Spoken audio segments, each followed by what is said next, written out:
back once again. Here we are with another edition of Inside the Headset, and it's game 4 and week 4 for Coach Creasy. How you doing, Coach Kevin Creasy? Doing good. Could not got it out. But anyway, wow, you've had a turn of events over the last few weeks, but let's keep it on football and everything. You know, every week I come over here and we have a talk, and I do it with a lot of other coaches, but I put the question to you. You know, a lot of people say, well, he asks the same questions each and every week, but what a lot of people don't realize is since week 1, and we're now up to your week 4, there's been chapters written every week. There's been changes. There's been things that have evolved and unforeseen things and a lot of things and changes. What you looked at like week 1, what you look like right now, that's 2 different looks, isn't it, Coach? Yeah, it is. You know, it's a long season, and every week it changes. You know, there's always somebody, you know, that's changing up the lineup for us, whether they're getting hurt or somebody's improving in practice and taking somebody's job. A lot of times you'll see a lot of different lineups, you know, and, you know, we got a TV game, so they wanted the 2 deep depth chart, and we sent it to them last weekend and talked to the guy last night, and there's changes just from Saturday. Wow. So there's a lot of people moving around, a lot of changes, and you know we try to put the best 11 on the field. So our guys know that, and they know it's always a competition.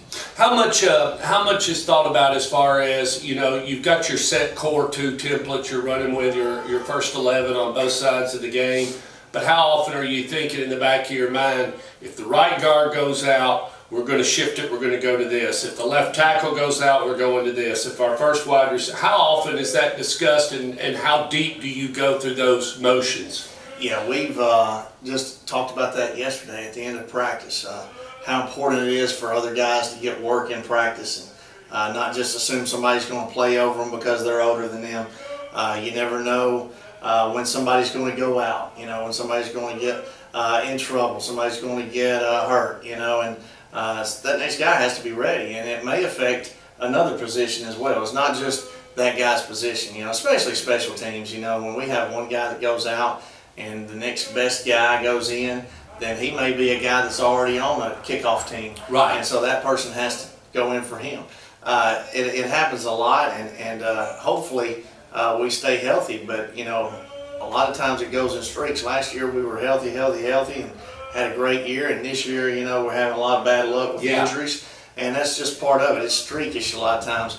Hopefully we'll get everybody healthy by the playoffs, but we got to make the playoffs. You know, we've got to take care of business now, so it's the next guy up mentality, and you know, there's a lot of young guys that are getting some playing time, and that's only going to help us in the future, especially when they play on the road and at places like Riverdale. And we've got some younger guys that are having to step up, and it's good for them. And you know, likewise, they're getting a lot of good quality reps in practice. So that's just what you know, any program's going to do. They're going to put the next best guy up. Well, and you just gave a great segue moving into the next question, because you were able to put a lot of people on the field this past Friday night up against a Republic, and got work to the 3rd deep quarterback, and got a lot of different looks, and those guys got in for more than just. You know, if there's 2 minutes and 40 seconds left and you send the offensive unit out, you don't get a chance to get into the rhythm of the game. These kids, they got a chance to get into the rhythm of the game. There was kickoffs, there was returns, there was a lot of, it moved. You gave them the whole second half. Yeah, it was good for them, and, you know, we even went 3 deep with our kicker. You know, Garrett Dodd got to kick some extra points.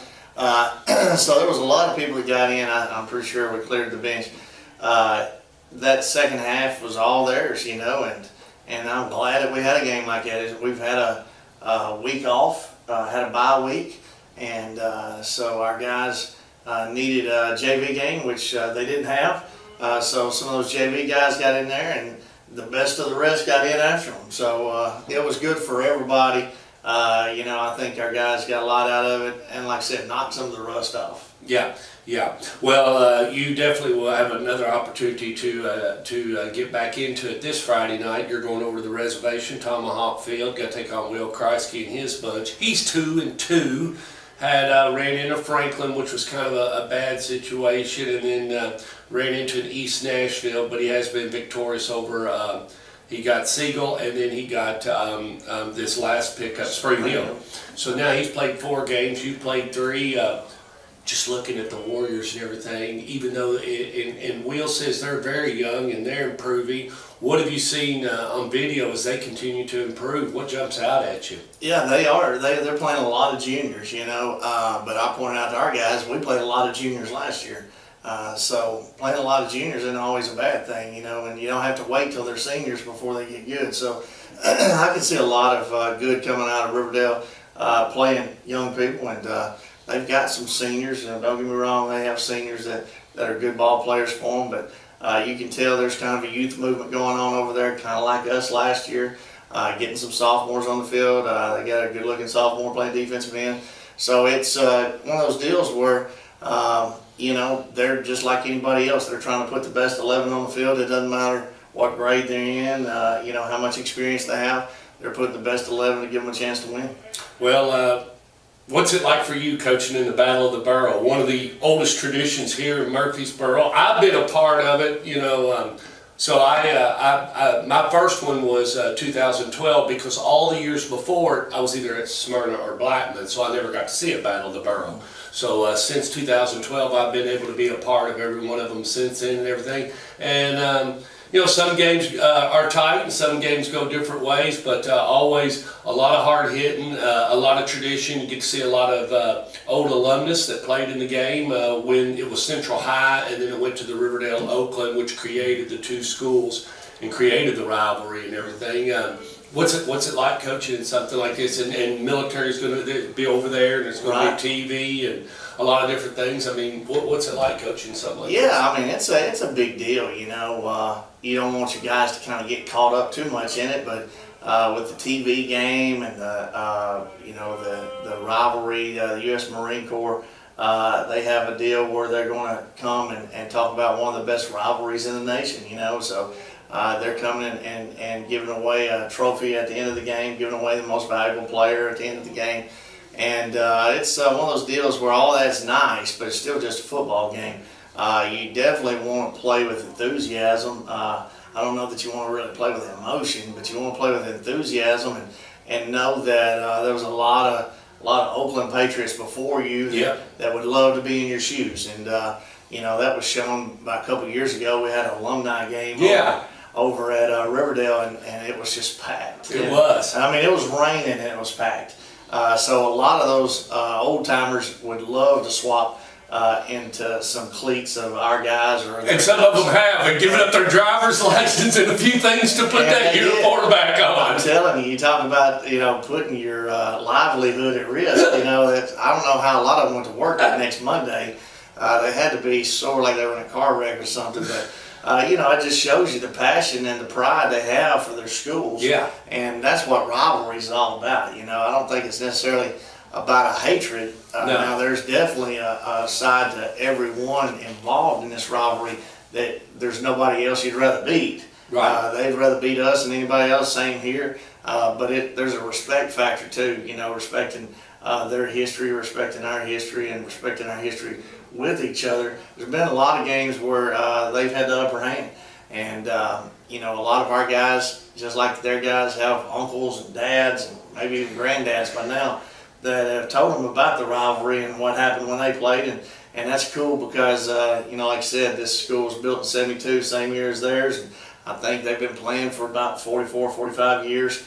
And now there's a trophy, you know, involved in it. You know, the Battle of the Borough trophy, where they etch your score on there. And I think maybe this is the 50th meeting all time. So when you throw all that in, there's a lot of memories and a lot of things that guys can be reminded of by their older relatives that were a part of this. Well, one thing about it is it's a tough place to play. And that's for sure. And Coach Creasy and the Warriors will be ready. Anything else? Let's finish it up on our boy Kyler. What is my boy Kyler doing? Well, I tell you, they took a devastating loss last night. Yeah, I didn't get to see it, but got over there about halftime of the varsity game. The JV took their first loss to Blackman. The varsity junior high team took their first loss. Was he emotionally frustrated? He was not happy. He was very, very disturbed by the results, which he should be. You know, and the varsity game I know was tied 6-6 with about 90 seconds left, and Blackman Middle pulls off a great fake punt and goes around the right end, going all the way to the about the 11-yard line, and they score right after that. So it was Uncle Bo got after you. it was a tough pill to swallow, I'm telling you, because everybody was thinking probably overtime. But it was a heck of a game. Possibly the two best middle schools in the county is Blackman and Oakland, and I think they play a championship. So if they all win out, they may see each other again.